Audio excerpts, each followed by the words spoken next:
किसी ने बड़े कमाल की बात कही है कि पीठ हमेशा मजबूत रखनी चाहिए, क्योंकि शाबाशी हो या धोखा दोनों हमेशा पीछे से मिलता है। हाय गाइस, मेरा नाम है आरजे कार्तिक और आपके लिए एक छोटी सी कहानी। ये कहानी आपको सिखाएगी कि जिंदगी में जब धोखा मिले तो क्या करना चाहिए। बात पुराने जमाने की एक व्यापारी का प्रेम विवाह हुआ। उनकी लव स्टोरी की लोग मिसाल देते थे। वो कपल शानदार कपल के नाम से जाना जाता था। लोग कहते थे कि प्यार हो तो ऐसा हो। हर किसी को उनके एक ट्रेडिशन के बारे में मालूम था। पूरे नगर में जब मशालें बुझ जाती थीं तब भी उनकी छत पर एक मशाल जल रही होती थी, पूरी रात जलती थी। उनके प्रेम के बारे में वहां के राजा रानी को भी मालूम था। एक दिन राजमहल की छत पर खड़े होकर के राजा साहब अपनी रानी के साथ में आकाश निहार रहे थे, चांद तारे देख रहे थे। उसके बाद में नीचे अपने नगर को देखा। अंधेरा था, लेकिन एक मकान की छत पर मशाल जल रही थी। दोनों ने एक दूसरे को निहारा। उसके बाद में चर्चा शुरू हुई। डिबेट होने लगी इस बात पर कि उस व्यापारी का जो प्रेम विवाह हुआ है, उस कपल के बारे में लोग कहते हैं कि बहुत प्यार है दोनों में। ये कैसे हो पा रही है? शादी इतनी सक्सेसफुली कैसे चल रही है? राजा ने कहा कि सारा जो साथ है वो पति दे रहा है। पति बहुत समझदार है, उसकी वजह से वो रिश्ता इतना खूबसूरत है। रानी ने कहा ऐसा नहीं है, पत्नी बहुत समझदार है, पत्नी बहुत सभ्य है, संस्कारी है, उसको समझ है कि रिश्ते को कैसे संभालना है। उसकी वजह से रिश्ता इतनी खूबसूरती से पनप रहा है। दोनों के बीच में डिबेट होने लगी। राजा ने कहा वाद विवाद करने से कुछ नहीं होगा, एक काम करते हैं, एक छोटी सी परीक्षा रखते हैं। रानी ने कहा ठीक है, क्या करना है बताइए।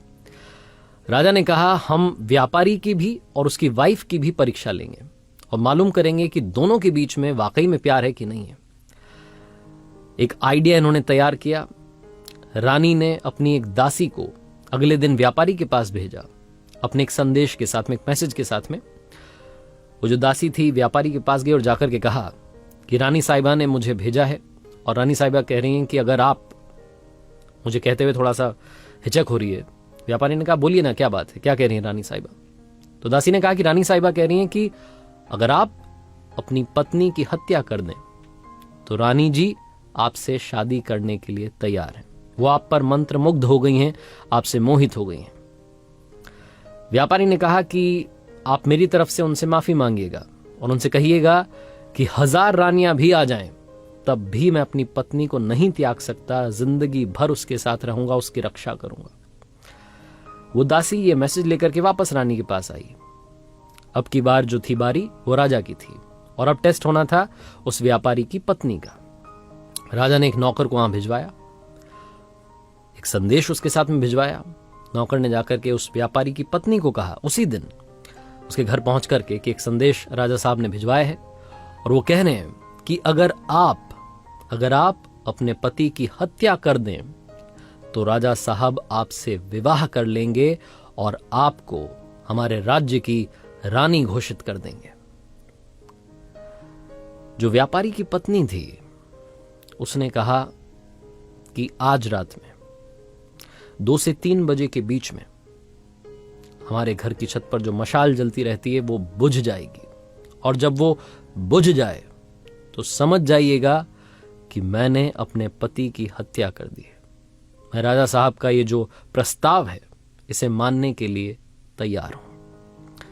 नौकर ये मैसेज लेकर के दौड़ करके राजमहल गया। राजा को बताया कि वो व्यापारी की पत्नी आपका प्रस्ताव स्वीकार कर चुकी है और आज रात में वो अपने पति की हत्या कर देगी, उसने कह दिया है। राजा ने फटाफट से अपने सैनिकों की एक टुकड़ी तैयार की और कहा कि देखिए हमें बचाव के लिए तैयार रहना है। जैसी वो मशाल बुझेगी फटाफट से उस व्यापारी घर में जाना है, उसको बचाना है, उसकी जान बचानी है। सबने कहा ठीक है। राजा राजमहल की छत पर चढ़ा, रानी भी साथ में थी। दोनों देख रहे थे कि क्या वाकई में वहां मशाल बुझेगी या नहीं बुझेगी। चौंकने वाली बात यह थी कि 2 से 3 बजे के बीच में मशाल बुझ गई, क्योंकि व्यापारी जब वापस आया था अपनी दुकान से तो खाना वाना खाने के बाद जब सोने चले गए थे, सारी बातें वैसी ही चल रही थी जैसी चलती थीं। लेकिन इस बीच में उस व्यापारी की पत्नी ने खेल कर दिया था। व्यापारी की पत्नी ने एक फांसी का फंदा तैयार किया था और 2 से 3 बजे के बीच में अपने पति को ही फांसी पर लटका दिया था। जैसे ही वो मशाल बुझी, राजा के सैनिक दौड़ करके उस व्यापारी के घर में गए। व्यापारी की पत्नी को तो गिरफ्तार कर लिया, लेकिन उस व्यापारी की जान को नहीं बचा सके। उस रात राजा को नींद नहीं आई। अगली सुबह उसका दिमाग गर्म था, गुस्से में था, खुद से उसको गुस्सा आ रहा था कि ये क्या हो गया। उसे महिलाओं को देखने का मन नहीं कर रहा था, उसे नारी से नफरत हो गई थी। उसे लग रहा था कि ये क्या धोखेबाजी हुई है, ऐसा नहीं होना चाहिए था। बहुत गुस्से में था। जो उनके राज्य का सबसे बुद्धिमान मंत्री था, जो सबसे बड़ा मंत्री था, उसको बुलाया और कहा कि सुनो, अभी जंगल में जा रहा हूं शिकार के लिए, वापस आऊंगा शाम में, तब तक हमारे नगर में जितनी महिलाएं हैं सबके गले कटवा दो, सबको फांसी पर लटकवा दो, ये मेरा आदेश है और आपको मानना होगा। राजा को पता नहीं क्या हो गया। राजा घोड़े पर सवार होकर के जंगल की तरफ निकल गया। यहां मंत्री के होश उड़ गए। उसे समझ नहीं आया कि ये क्या हो रहा है। राजा साहब ने क्या उलूल जुलूल सा आदेश दे दिया, उन्हें महिलाओं से नफरत हो गई। मंत्री अपने बूढ़े पिता के पास गया, जो कि एक वक्त में उस राज्य का मंत्री था, और जाकर के कहा कि पिताजी, राजा पागल हो गया है। राजा कह रहा है कि जितनी भी नारियां हैं, जितनी महिलाएं हैं, उन्हें खत्म कर दो। उसे नारी जाति से नफरत हो गई। वो जो बूढ़ा पिता था उस मंत्री का, उन्होंने कहा कि बेटा एक काम करो, सबसे पहले तो तुम छुप जाओ, क्योंकि राजा आएगा तो गुस्सा तुम पर निकालेगा। मैं उससे बात कर लूंगा, तुम परेशान मत होना। शाम में राजा वापस आया और आकर के देखता है कि उसके नगर में वैसे ही महिलाएं घूम रही हैं। उसका गुस्सा और बढ़ गया। अपने राजमहल में मंत्री को ढूंढा, नहीं मिला तो उसके घर पहुंचा। घर जाकर के पूछा तो मालूम चला कि मंत्री वहां नहीं था। वहां था उस मंत्री का बूढ़ा पिता। उस मंत्री के बूढ़े पिता के पास राजा गया।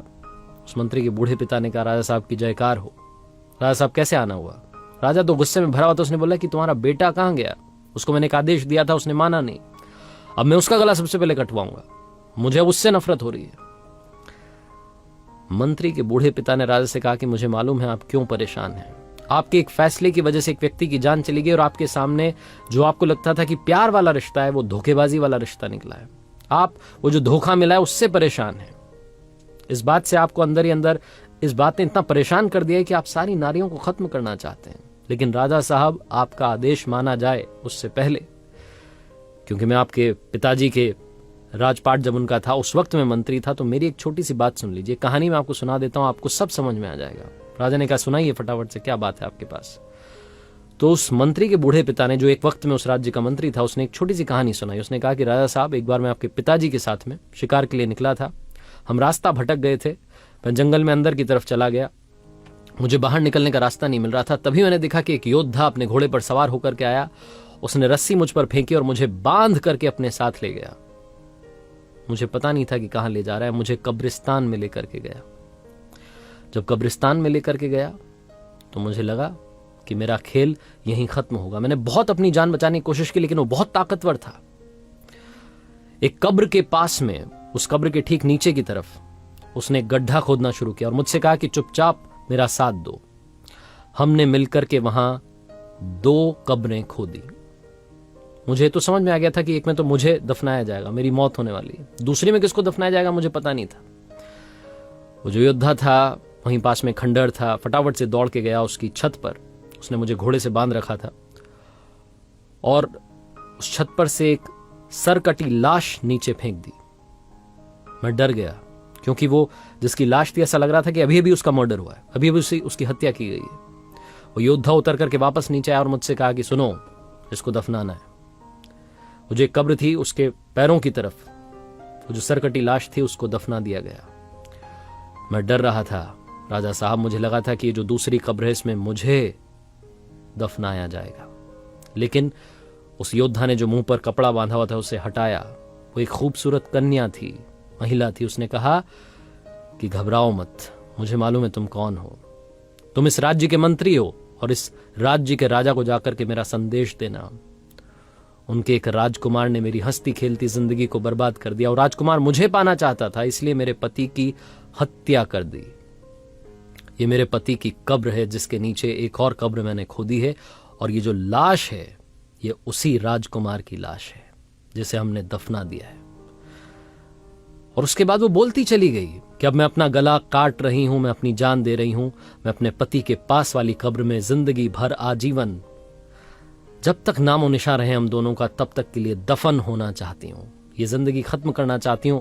अगली जिंदगी में भी जहां मिले हम साथ रहें, इसी तमन्ना के साथ में पास में दफन होना चाहती हूं। मुझे दफन कर दीजिएगा। और ये बोल करके उसने अपना गला काट दिया। राजा साहब, उस दिन मुझे समझ में आया कि सच्चा प्यार क्या होता है। उस महिला ने जो अपनी जिंदगी कुर्बान कर दी अपने पति के लिए, उसने मुझे सिखाया कि सच्चा प्यार क्या होता है। आप इस बात से परेशान हैं कि वो जो व्यापारी है उसकी पत्नी ने उसे धोखा दे दिया। आप इस महिला के बारे में सोचिए जिसने अपने पति के लिए अपनी भी जान दे दी। सिर्फ एक महिला के धोखेबाजी की वजह से आप सारी महिलाओं को कहां फांसी पर लटकाने के लिए चले थे। अपने फैसले को बदलिए। राजा को समझ में आ गया। कहानी बहुत छोटी है लेकिन हम सब के लिए बहुत इंपॉर्टेंट मैसेज लेकर के आई है। हम सब लोग जिनको कभी ना कभी धोखा मिला है, हम अंदर से टूट जाते हैं। हमें लगता है कि ये लड़का ये लड़की खराब है। सारे लड़के खराब होते हैं, सारी लड़कियां खराब होती हैं। किसी एक व्यक्ति की वजह से जिसने आपको धोखा दिया है, बाकियों को भी उसी तराजू में तौलना बंद कीजिए। जिंदगी में हमेशा हमेशा याद रखिए कि अगर बुरे लोग इस दुनिया में हैं तो अच्छे लोग भी इस दुनिया में हैं। और अगर आपका एक रिश्ता टूट गया, आपको एक जगह से धोखा मिला है, इसका मतलब ये नहीं है कि आपको हमेशा ही धोखा मिलेगा। जिंदगी में प्यार जरूर मिलेगा, ये विश्वास रखिए। और अगर आपको प्यार मिल जाए तो प्यार करो इतना कि दुनिया करना चाहे आपके जितना। याद रखिए, हर सोमवार सुबह 9:30 बजे आरजे कार्तिक के सोशल मीडिया हैंडल्स पर देखिए एक नई कहानी।